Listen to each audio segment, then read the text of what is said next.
Isang paalala, ang video na ito ay ayon lamang sa aking sariling pananaliksik. Hindi ko nais na pilitin ang sino man na maniwala sa videong inyong matutunghayan. Kung hindi kayo kumbinsido sa mga impormasyon at taliwas ang inyong paniniwala sa kaalamang aking ilalahad, maaari kayong gumawa ng sarili ninyong pagsisiyasat para sa inyong kakontentuhan. Ang videong ito ay gabay lamang sa mas malalim na kaalaman at pag-intindi at hindi gawa ng isang profesional. Naniniwala ako na malaya tayong magbigay ng opinyon at suhestyon bilang malayang mamamayan ng Pilipinas. Maraming salamat po.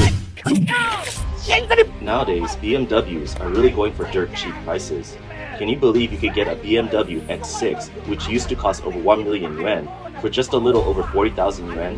The condition and interior are still in great shape, and there's no major damage, no fire or water issues, so you can buy it with confidence. The total price is only a bit over 40,000 yuan, and you can decide how much you want to pay, and you can get a Land Rover for just a bit over 20,000 yuan in full payment. I just picked up this Audi. Makikita sa video na ito ang lalaki na siyang may-ari ng isang dealer shop at pag-aari niya ang mga kotseng ipinapakita niya sa video. Ayon sa lalaking ito, nalulugi na siya at hindi na halos maibenta ang mga naggagandahang mga sakyang ito kahit pa ang presyo ng mga ito ay 80% mas mababa sa orihinal nitong mga presyo. Mga bago pa ang mga ito at halos hindi pa nagagamit. Subalit sa kabila ng gandang klase ng mga ito at kamurahan, hindi pa din makapaniwala ang lalaki na ito na hindi niya maibenta ang mga ito.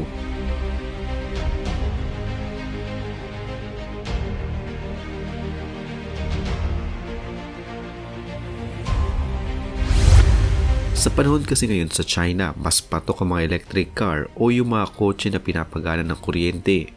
Mas pinipili ngayong bilhin ng mga taong mga e-cars kumpara sa mga mamahaling sasakyan.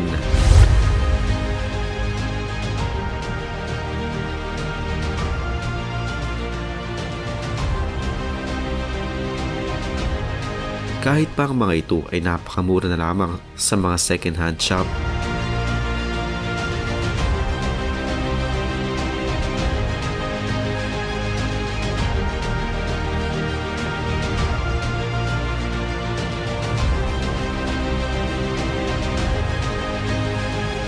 Ang giyera sa pagitan ng mga mamahaling sasakyan at electric cars ay nagsimula noong taong 2023 at habang lumilipas ang taon ay mas lumalala pa at nagiging mahigpit ang laban sa pagitan ng dalawang klase ng mga sasakyang ito.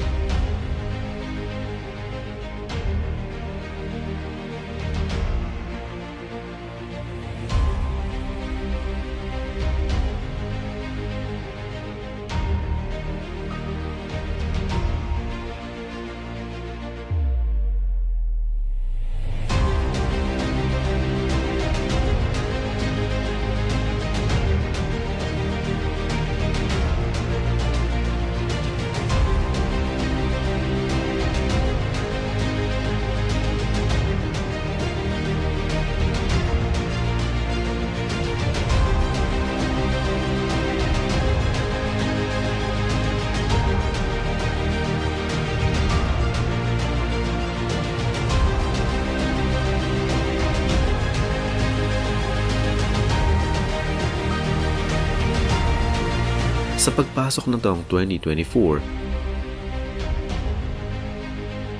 maraming mga kilalang kumpanya ng sasakyan ang ginawang mas mura ang kanilang mga bagong labas ng mga modelo.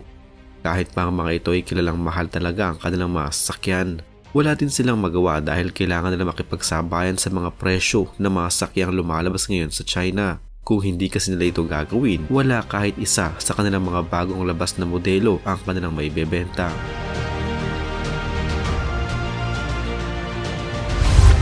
Ang kilalang mga kumpanyang Mercedes-Benz, BMW at Audi ay nagbaba ng malaki ang mga presyo ng kanilang mga bagong modelong inilabas upang tapatan na din ang mga electric cars sa China. Subalit kahit na ginawa na nila ito, natatalo pa din sila dahil sa mahigpit na kompetisyon. Ang BMW hindi din natagalan ng ganitong klase mga presyo kaya mas pinili na lamang na bumalik sa kanyang dating mga presyo. Wala umano kasi silang kikitain kung makikipagtapatan sila ng presyo.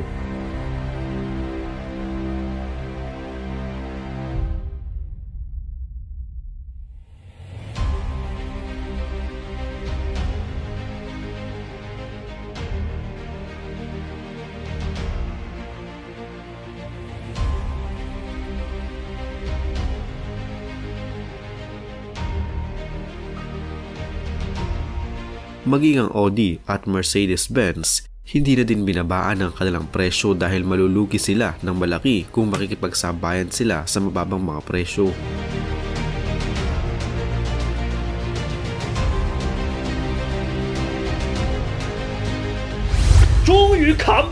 They finally couldn't hold out. BMW has ultimately chosen to lower prices again. Go ahead, keep raising your prices. For the sake of your prestigious brand, how could you possibly bow down? I actually like that rebellious spirit of yours, but just a month after announcing price increases, BMW couldn't take it anymore. Although they tried to fool everyone by saying sales improved after the price hike, in reality, many BMW models have returned to their pre-increased prices or even lower. The BMW X1 now has discounts of 100,000 to 110,000 yuan, back to what it was before. Other popular models have also been adjusted back to their old prices. Only a few models that don't have stock have kept their prices increased. As for Audi, Mercedes-Benz, Toyota, and Volkswagen, who all initially said they would follow BMW in raising prices, only Audi actually raised prices a bit, but even they are about to lower them again. Mercedes-Benz didn't raise prices at all, and Toyota and Volkswagen were just joining the fun and didn't raise prices either. In the end, BMW was the only one that truly raised its prices.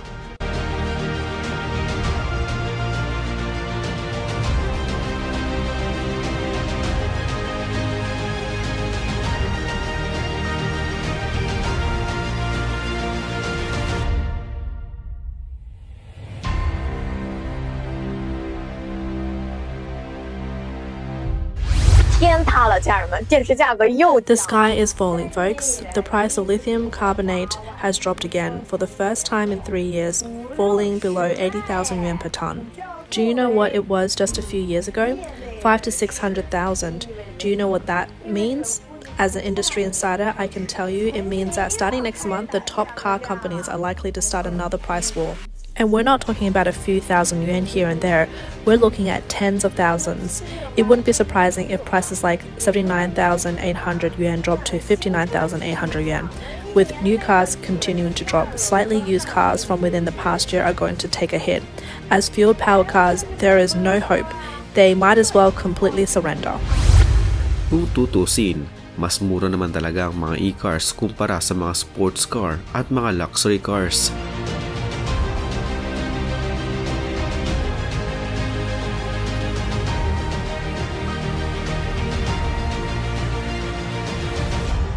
Hindi na nila kailangan pang maggasolina na malaking tipid din para sa mga may-ari nito.